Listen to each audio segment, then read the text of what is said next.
Мына Мирлан Мырзабек уулу 66 кг салмак ченбирдегиндеги мушкер.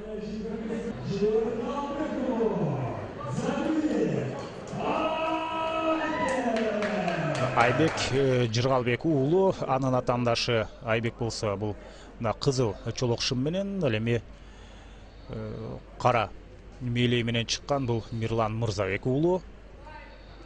Ушул эки мушкер стердаунда мына бетин бет келген учурда жанагы бир күн мурда болгондо ошондо өзгөчө көрмандардын эсинде калды эле. Азыр эми бул эки мушкерди беттештен байкайбыз.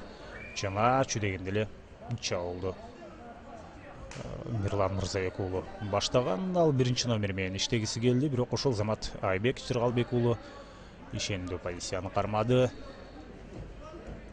Түз сокулар менен кирип барганга, тагыраагы түз соку эмес, түз качырып кирип барганга аракет кылып атат. Жана мына баш сөөктү көздөй сокку узатып туруп, анын тамай тиер тийбесине маани бербестен, андан кийин азыр болсо колун тартып кетиши ыктымал.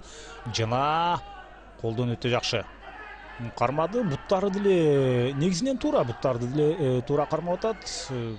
Бир аз гана ага мүмкүнчүлүк жетпей жаткан учуру калыс, албетте тажрыйбалуу калыс биздин, андыктан абалды толугу менен көзөмөлгө алып турат. Колун тартып кеткенге жетише алат болду экен. Башын бурушу керек болот, бирок азамат мына ушул жерде азыр Мирлан Мырзабек уулу өтө оор абалдан чыгып кетти. Эгерде Айбек ушул жерде ыкманы тазараак аткара турган болсо, туурараак аткара турган болсо, беттешти бүтүрүп койгонго мүмкүнчүлүк бар эле.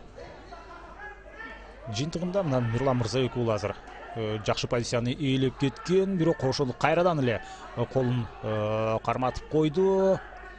Кайсы колун тартып атат? Сол колунбу? Жок, бул ирет дагы ыкма ишке ашпайт го дейм. Дал ошондой мына экинчи ирет ушул мүмкүнчүлүктү колдон чыгарып алды.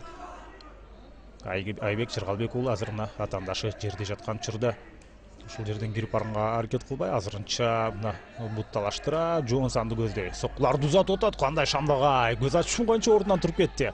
Мына кыргыз мушкерлеринин деңгээли канчалык көтөрүлгөнүн ушундан байкаса болот. Бул демек иштелип чыккан ыкмалар. Бир соккуну узатып туруп, бутун кайра жерге койгончо мына ошол жерде кандайдыр бир доли секунда убакыт бар. Дал ошол убакытты пайдаланып кетти дагы Мирлан Мырзабек уулу ордунан туруп кеткенге жетишти. Азыр болсо мына моюндан муунтуп кайруу ыкмасын ишке ашырып атат. Алимарданды Абдыкаровду дал ушундай ыкма менен Канат Келдибеков мисалы үчүн утуп кетти эле. Бирок бул ирет бул ыкманы эми жакшы ишенимдүү азырынча ишке ашыра элек экен. Мына туюк коргонуп өтүп калды жана мөндүрдөй жааган соккулар менен ошентип Айбек Жыргалбек уулу жеңишке ээ болду. Айбекти ошол айыгышкан күрөштө жеңишке жетиши менен куттуктайбыз.